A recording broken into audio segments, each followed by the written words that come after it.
ti yn sir.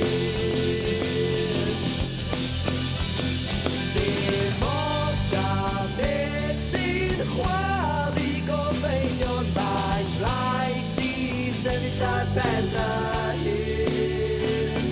Ac os oes na rhywun yn chwalu breuddwydion, dim ond meddwl am dy breuddwyd dy hun. Ac anghofio bod